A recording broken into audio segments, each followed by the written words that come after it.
Welcome back, everyone, to hear the your favorite ferry of the Irish. Is it Highlands or Lowlands? It's just some random Irish valley that I won't ever visit. Maybe perhaps in my dreams. Hello, everyone. This is your friend Carlz with another week of comic books. Man, last week was super loaded.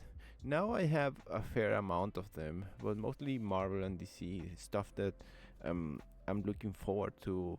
Not necessarily like beginning new story arcs, just whatever I think is worth mentioning to stay on. I think that is the way to say it. Basically, in broad terms, I think KO is already winding down. Like, since I talk so much about Marvel events, I gotta say KO has slowed down, and as it slows down, you inevitably go to the main ones, the Trinity ones. I don't know. I think now, looking forward to the end of this is KO, I'm mostly looking at Booster Gold, and ironically enough, since they have said that the event was going to be like an action pack thing instead of like a more classic plot driven event, ironically, the most interesting part of it has been the convoluted plot with the time travel and like the rebuild of the Omega whatever energy it's called for Darkseid. Like, the fights have been okay. I think it might have backfired a little bit, but let's go back to that when it's time to review KO. News wise, there's a couple of things that I want to mention. One, I recently found out that you could sort of display but not technically sell AI art between quotations, in San Diego Comic Con. So apparently now that's gonna be forbidden. It's gonna be banned to even show or not even like close to sell AI art in San Diego Comic Con, which I think is a huge win for the industry. It's a huge win. Lately, not lately, but a couple of weeks ago, I saw this post about the more, how can you say, like the more, it's not vulnerable itself, but they were talking about the big artists and how the amount of exposure of their style like train AI so well that perhaps they will be vulnerable to it. We're talking about people like Jorge Jimenez or Dan Mora, that type of that level of people who are like normally like doing the big books. And apparently there's like some AI models that they have so much input from these famous guys. So many people look them up that basically they can just do it. The David Nakayamas, like one of the most sought after cover artists, you know. But I don't know. This is getting weird for someone who is a consumer, and I just casually draw. But I have a bunch of artist friends. This is getting really, really tricky. They were saying like, okay, if they're gonna ban AI from the artist alley in San Diego Comic Con, how are you gonna police that? If they are getting too good imitating these artists, I don't know, man.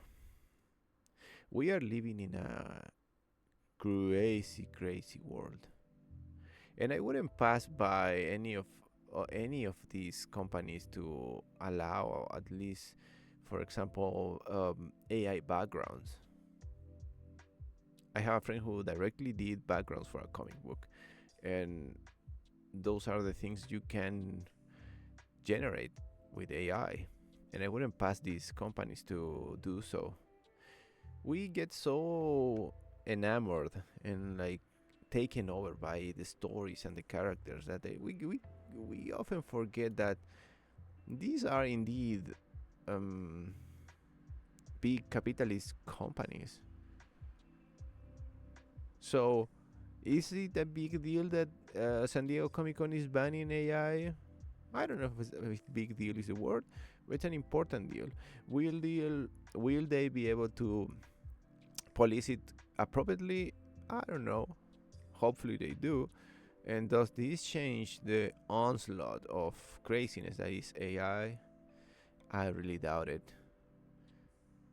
If you add that to the current grok controversy, where like they were using grok to undress people, and it was so easy to do, and like I don't know, man. Shit is so stressful, man. So much shit going on in the world. It's like everybody wants now more than ever the piece of the pie. You know that saying, like everybody wants something, man. And that something is never like live peacefully or like you know do no harm. Like everybody wants the peace. The predatory nature of our society is crazy. But anyways, the other news I want to talk about is something that caught me by surprise. They are doing solo Jubilee book. I don't know how long it's gonna be. It's called Jubilee Deadly Reunion, and it's for the Marvel Voices brand of. It's a brand where Marvel takes writers, creators from a certain cultural background, and they put them into writing those characters. Be LGBTQ representation, African American heritage, Latino heritage. Well, now it's Asian American and Pacific Islander. That's a mouthful. The API, right? Yeah. So, Jin Luen Yang is writing a Jubilee book, and you often forget that Jubilee is Chinese. And it's like out of all of these culturally loaded characters, I think Jubilee has probably one of the least ones out of recognizing, like, oh, I'm Chinese. You know, he wasn't in no crappy, what was the name? Warriors of Atlas or whatever, Asian Avengers. Like, oh, she's just Jubilee. So that's a fun thing to look towards, because the preview, no, it was the announcement, was like Jubilee is gonna not back to roots, because like she was never too much into her Asian roots, but like Jubilee is gonna go back to her roots and find out not even secrets but facts about her Asian heritage. Out of all of these characters, like Asian characters, the Luna Snow, the Amadeus Cho, Aero, what was the like the Polynesian girl, Wave? That they are so. Some of these characters are so bad. I gotta say it. It's like they just come out and their only shtick, their only thing is that they are Asian, and that's kind of like weird. This Agents of Atlas shit. I think that was it, right? But anyways, Jubilee is an X-Men. It's a high-profile X-Men, so perhaps we're gonna see a story that goes beyond just like I'm Chinese, you know. But anyways, let's dive into this week's recommendations. Right on. Boom. Whoa, my mouse is acting. Sometimes I click and it clicked twice. So, I have not that much love for the current run of Catwoman. I've said that it got a little bit trope heavy. I like that expression recently. It got a little bit trope heavy, even though it sort of bruised or like touched in a tangential way a little bit of like a retconning of Catwoman's past. There was a lot of mentions of parents, you know. It had some moments, but ultimately it has been, to me, underwhelming. It sounds like just another mob like heist type of, and I've said I like heist stories, but they need to be more fun and high paced, and this current run of Catwoman has been too slow paced for my liking. And it seems like it's always a loop about the mystery. Like she gets to a place, there's like there's like a mystery related to this crime, the Falcone family.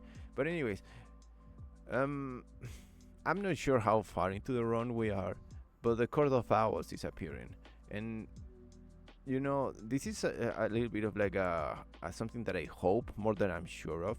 The Court of Owls was such a great invention back in the Batman days, in the Snyder Batman days, right? What all they did with Dick Grayson, it was a big deal. And frankly, since then, the Court of Owls has been cl- close to nothing, right? They were supposed to be this big ass secret society that controlled the whole of Gotham, everything.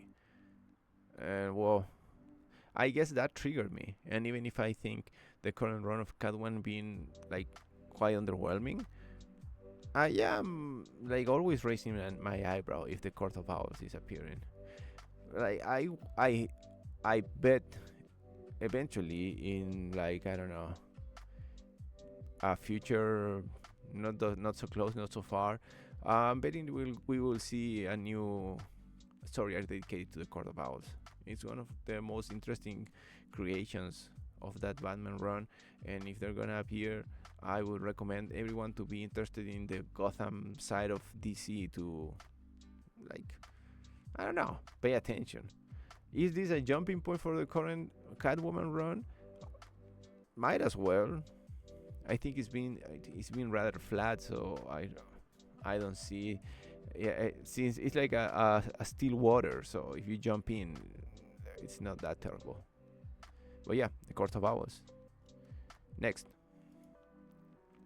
So I recommended the first part of the Ryan North's one of my favorite books of last year, and I have to recommend part two. A little bit of an update in issue 6, the beginning of the current story arc. Two things happen. Like one, there's a secret message asking for Susan Storm from Galactus, nonetheless, and there's a new Future Foundation that wants to be. Like Maria Hill wants to do a new Future Foundation, and it's gonna be like a not militarized, but kind of like a shield. Like there's a bunch of sighting stuff happening in Marvel from that side. There's new shield stuff coming up. Let's remember that shield was a goner. Shield has been gone for like several years by now. They're finally rebranding Shield. Maria Hill is back again. Nick Fury Jr. always like sneaking around. So that's an interesting side of things. And the other side of things is about Sue and her being like a key for something really interesting. I don't know. As I said before, North's current run of Fantastic Four has been fantastic, pun intended.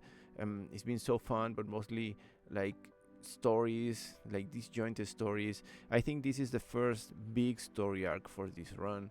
It has Sue on the front line. It has Galactus again. Of course, it's gonna be Galactus. But I remember they were gonna bring Galacta from Marvel Rivals to the comics. So that might be a lingering presence somehow. I don't know. Man, Sue is such an interesting character. If anyone has a chance to read that Invisible Woman volume, where they talk about her past as a secret agent, that shit was so fun. I mean, obviously she's a fantastic, she's the Invisible Woman. It would be like easy for her to be a spy, but they did it well and properly in that volume. And it's just like, oh, no, I'm invisible. I can be a spy now. There's a bit of a nuance, and her being in the front line to me it's top. And the setup has been incredible. There's so much shit happening with the Fantastic Four, because inevitably the upcoming Doom thing with Valeria being in charge of Doom's assets. I don't know. And there's so much fun in this family. The adopted kids from Alicia and Ben, since they're a family, everything is involved, and that shit is great. Excuse me. Anyways, Fantastic Four issue 7. Find Susan Storm. Wow. Gotta find her because she's invisible. Next. Also another update for Planet She-Hulk. The one lingering thing from Imperial that I like. she's into this sort of power struggle in Scar, and even though I liked it, one issue I have with it is that uh, I don't know. I don't want to be someone that sort of um, puts a character into this one label, but I don't know. I wish it was funnier. To me, She-Hulk has this thing where she has the capacity of adding some levity and like some common sense to the absurd situations a superhero like her gets involved. That's kind of like the big deal, and that's an interesting and fun way whenever it does. And they have done a little bit of that on Planet She-Hulk. Like she's in this absurd Conan the Barbarian situation, and she goes like, "Oh yeah, I'm a lawyer." Like, you know, they have done a little bit of that, but what I've been a little bit disappointed on is that it doesn't feel as epic as it should. Like I don't know, the whole politics side of Planet Scar and the whole thing. I think when they pair it with that Planet Hulk anniversary thing, they try to bring it back and make it feel more important. But I don't know. I think it needs a little bit of spice from another important characters. It needs a little bit, or having more stakes involved to be more epic. And that's it. But I've been enjoying it, and that's why I'm recommending it again. Because She-Hulk, well, now with the Infernal Hulk has become pretty interesting again. But yeah, it might be a close call between She-Hulk and the Hulk right now, but about who is the more interesting character. But anyways, Planet She-Hulk, super fun. It's missing a little bit of spice. Hopefully, we'll get there, but remains fun. Next, one of the new titles this week is Psylocke Ninja by Team Sealy, I think. What's the thing with this book? And something that really caught my attention is that when they separated Quanon from Betsy and they did the whole Psylocke thing, did anyone really kind of like carries not the word. It's like did anyone really notice it was weird, it's like even I keep forgetting. I read this a bunch of times on the wiki, and like to try to be clear about the timeline between Betsy and Quanon and how they separated, and like like and I keep forgetting it. And I don't know. I guess I will pick up this book out of curiosity, I guess, because I'm gonna forget afterwards. And even if Betsy and Quanon are now different people, well, Betsy hasn't appeared in a long time.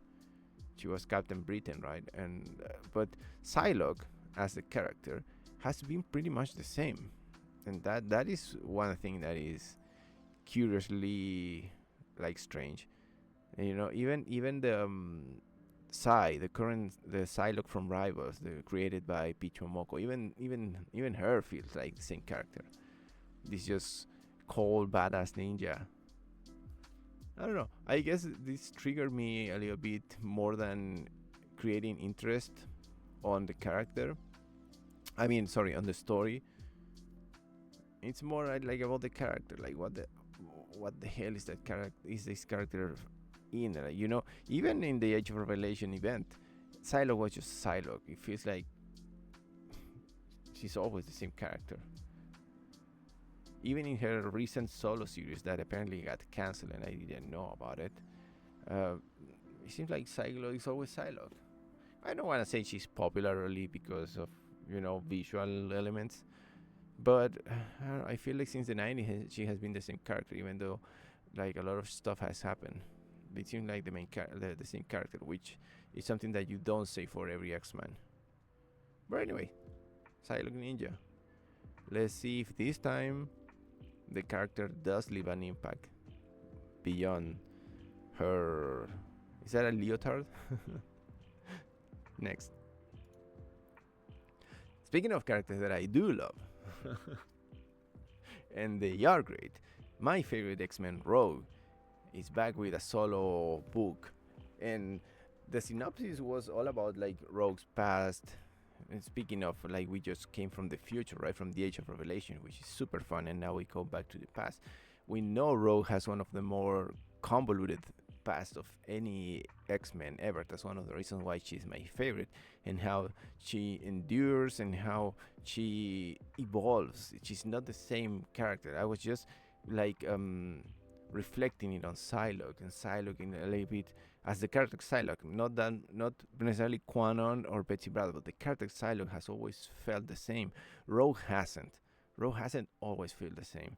We have this image of her as the 90s Rogue, like the Southern Belle and everything, but like in the comics, she has been through a lot, and she has been different characters. She's been a leader, she's been a villain, and dude,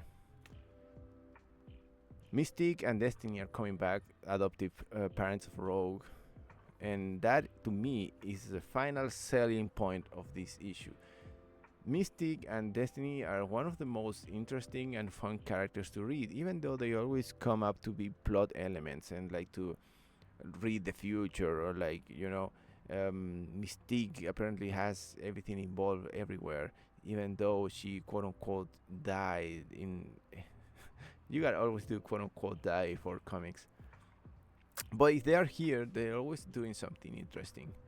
And not only that, the book is tagged under the Shadows of Tomorrow.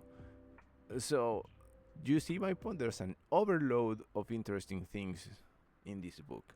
Rogue being a character full of layers and space to explore and to make as foundation for stuff, for interesting stuff. Mystique and Destiny having a relationship with Rogue and being important plot characters, and Uncanny X-Men having a current Rogue that is in a state that is emotionally invested for anyone that likes these characters. There's so much. This is the primordial example of doing a character good, or doing it good, or doing it well, like having it in such an interesting position, having a character like in a situation, in a context, like ready and prime to be part of a good story, even though it will most likely not be the core of whatever Shells of Tomorrow is the initiative right now. But like, come on. The author, I think she's done something with Wolverine, and maybe with like the wife. I mean the partner of Ben Reilly. I'm not too familiar with her, so when I'm not too familiar with the author and I don't have like something like really that I really enjoyed of them to mention, I don't. So, but in this case, is the context of the character which is more interesting. So, Rogue number 1. Almost my book of the week. Almost. So, a quick Bruce update for the new Avengers. The whole disjointed team of Avengers. Now, they had Carnage. They had the Hulk. It was a big idea.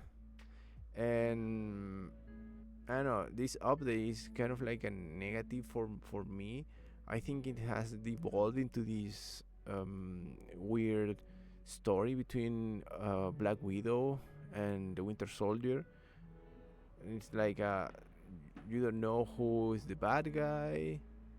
I don't know. Basically, it was a big premise a big interesting premise and a big title. I remember mentioning how important it was for it to be branded the New Avengers, even under the guise of the movie that was the current movie back then, the Thunderbolts.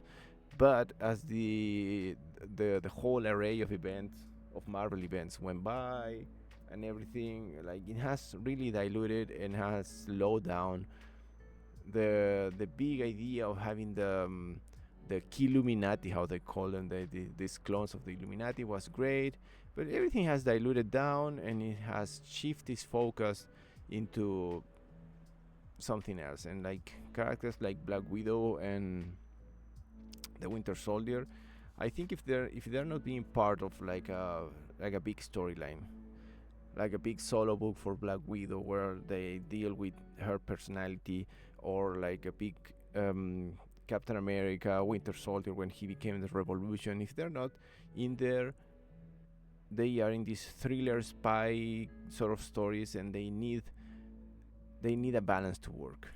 And this was too much. They had all of these characters promising to be kind of like a conflictive scene, but I don't know. Do you have like fucking carnage like going around? So this is like kind of like a weird update where I'm not really feeling it for this book, but still there's like a seed of curiosity, because basically these are characters that you like and you gotta suspect that they're gonna do something relevant with them, especially Black Widow and the Winter Soldier, but mostly Black Widow, you know.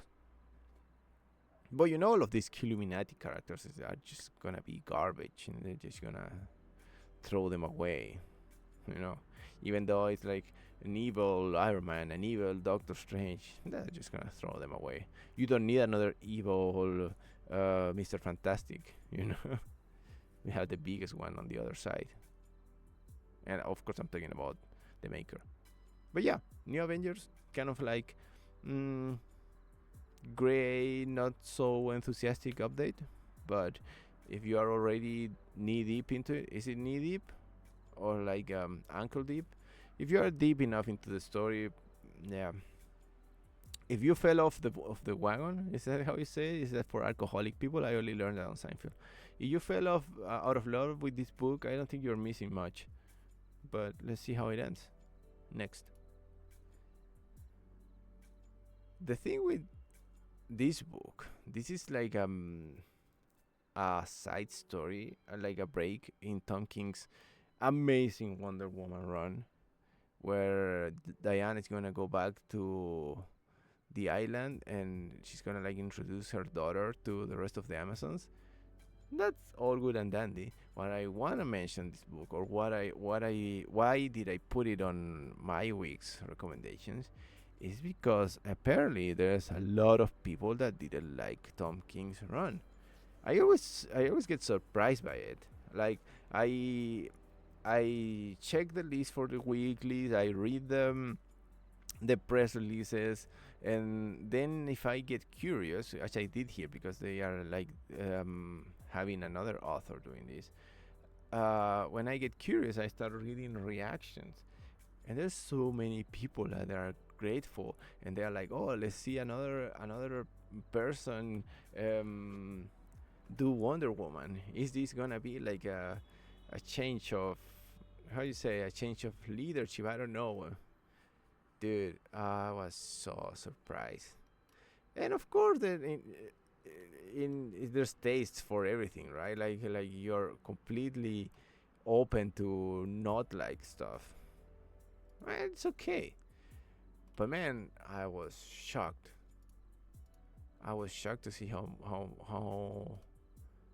many people didn't like Tom King's with Wonder Woman. I don't know, but whatever, man. As far as I know, this is not a change of leadership. This is not how can you say, this is not the new author for Wonder Woman, as far as I know. And well, this is a weird recommendation, but like, this is for you who love Tom King's Wonder Woman, and who wants to see or like experience this brief pause for whatever is worth, and to have an open mind. I'm not one. I don't like being a hater. I don't hate many things, so I wouldn't be like, yeah, I'm so glad he's off, and like, but like, yeah, curiosity, because because Tom King's run was amazing. Next, now this is my book of the week. This is my book of the week. Everything comes together. As I said, almost many things I said about Rogue's book in a structure sense come in this new volume of Captain America. Like, what is that? Who is the one from the guy from the A team? I don't know if it was a plan, but when they go, I love when a plan comes together. So this is what it seems, you know. This is what it seems to be happening in the new storyline for Captain America. So how can we speed run everything that is involved here? Okay, we had Zdarsky's first story, first like Captain America story, where they show us kind of like a not retcon, but they show a story from Captain America's past, which, as I mentioned before, was updated with modern day politics. We had Cap being faced with how America behaves in the present, this more complex interventionist politics that, of course, the US is known for. Yeah, it was a great story. Cap was challenged a little bit by that. I don't want to spoil it, but like, let's say that by the end, he was a little bit changed. You necessarily become jaded a little bit, but you still always represent and kind of like juggle the identity of being Captain America, right? The literal personification of the country. But it was kind of like an ambiguous story by the end. It wasn't that black and white, which is kind of like the character of American politics, basically, and what you need to bring Captain America into. So now we go to this next story, and you immediately see in the cover, Armageddon assembles in 5 months. We are bringing to this story arc, we're bringing this current Captain America under the light of what happened. We are making it part of the initially of the Armageddon event, which means that it's gonna have some politics in it. We are bringing the end of One World Under Doom, where Thunderbolt Ross, in his solo Red Hulk comic book, sort of like invaded Latveria, quote unquote. He invaded Latveria.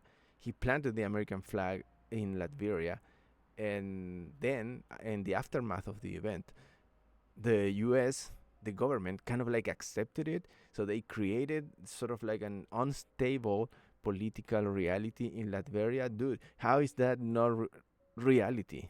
How is that not what America does in reality? They just did that in fucking Venezuela. This is a really strange way of Marvel doesn't really go as hard as DC, where we just had last year, we had Batman breaking the arms of an ICE agent. Those thugs they have in the US kicking people out of the country. That was explicit, but this was a slow burn into that. So we have the new Cap, we have the event Armageddon, so we have some hype and some. We need to pay attention for the impact of this story. We have Thunderbolt Ross, we have a commentary on American politics. We have Nick Fury Jr. coming in. I just mentioned him, creating this new version of Shield. And among all of that, you put Captain America in it. You put Captain America, and then you have a mixture for just a fun, not only a Cap story, but like a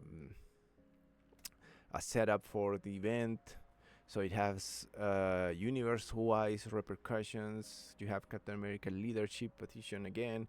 You have a commentary on current not only politics but American politics and character development. You have new stuff for the overall Marvel Universe lore with the upcoming Shield. Uh, like it's a brand new story. You have everything. This is the perfect setup for a great book. It's relevant for the Marvel Universe. It's relevant for the character. The writers are amazing. You have a really fresh character. Everything is in place. Captain America issue 6. Everything is in place for this to be a great start. Even it says Armageddon assembles in 5 months, and now they added the Avengers logo into it. Man, it's amazing. This is what we live for, Marvel people. This right here. Okay, next I have a couple of strays from the whole hype for Captain America. For this is not as hype, but like Dan Slott's Superman Unlimited has been super fun, and I gotta add some Superman and some DC to the mix always. And I don't know, like what I want to mention about the Superman Unlimited, and the press release talks about like remaking the prankster one of the stupid villains from Superman. I think he was even played by Mark Hamill in one of the live action versions, right? Either the prank master or like the toy maker, they have several of those dumb characters. But what I want to mention about Superman Unlimited and this new story arc related to Perry White and the prankster and John Kent, Clark Kent's son, being part of the Daily Planet and having like some sort of like identity crisis for himself. I think it's kind of weird that they are bringing him to like the family business. It sounds a little bit nepotism, right? It sounds a little bit like that, but regardless. What I want to mention about Superman Unlimited is how easy Dan Slott's Superman universe got settled. Like I didn't even notice, and now okay, you have the war with Kryptonite, the different Kryptonite reaction for Superman. Like, yeah, John Kent is now in the Daily Planet. Like everything moved towards this in such a natural way, and I think like when you are not having Superman being the spotlight in a big event, I don't know, it just feels like home. You know, it has that sensation. Like, you know how I always say, what is Spider-Man doing every week? Like some sort of like a comfort food. Dan Slott's Superman feels like that now. And it's kind of like a fun coincidence that is Dan Slott, the one who was behind Spider-Man for so long. But anyways, a lot of interesting things. But as I said, Superman Unlimited is good comfort food for Superman fans. You have more intense Superman stories, be it in Absolute Superman or like in any other books about his past. I mentioned a bunch of times, Action Comics, like, you know, whatever he's doing in KO, which I predict he's gonna be the main guy at the end of KO. It's gonna be him or Batman for sure. Even from an ideal point of view, you know, he's gonna be one of them. But anyway, Superman Unlimited, new story arc. The prankster is gonna be the prankster. Even the name is dumb. But anyways, good as comfort food from Dan Slott. And next and final, as we approach the Ultimate Endgame, this is the last issue of one of the Ultimate books, Ultimate Black Panther. I haven't mentioned it too much because I really didn't feel for it. I'm not exactly the biggest Black Panther fan. I think the Black Panther brand and character on itself, it struggles too much of being its own microcosmos. What do I mean by this? I feel like Black Panther is always trying to feel important, but at the same time, they always keep him like apart. I don't want to say that this is some sort of discrimination or whatever, you know. It's like you are the most important and powerful man in your own tiny country, you know, or like, um, yes, you are the emperor of an intergalactic empire of Wakanda, but you're not like that on Earth, okay? And Ultimate Black Panther felt a little bit like that as well. Um, it felt like it wasn't really that connected to the whole Ultimate Universe. Apparently, here in the end, they're gonna do something mysterious with this creature slash baby you wanted. So I just feel like they shook around the characters, the classic Black Panther characters, Killmonger and Storm, and they just shook them around, which, by the way, is one of the great Storm designs, and I'm so glad they put her on Marvel Rivals as a skin. But anyways, I don't know. And now that it's ending, is Ultimate Black Panther's end finally gonna give it a place among the Ultimate Endgame, or like something important for the end of this Ultimate Universe run? I don't know, man. But why am I recommending it then? I guess because you gotta know. You gotta know. You gotta know if it's gonna be relevant or not. Curiosity is, for someone who is so invested in these comics and in these universes, curiosity sometimes is more than enough. More than enough. You don't want to be, and this is a genius thing they have done from a creator point of view. The Ultimate Universe is ending. The final story is coming up, and there's gonna be that dreaded tiny editor asterisk on the book, like as seen in Ultimate Black Panther issue 24, and you're like, fuck, I didn't read that, or I don't remember that. So you wanna be kept on a loop. So I can't believe they went 24 issues with I don't know, man. The Ultimate Universe, this current run, was so strange.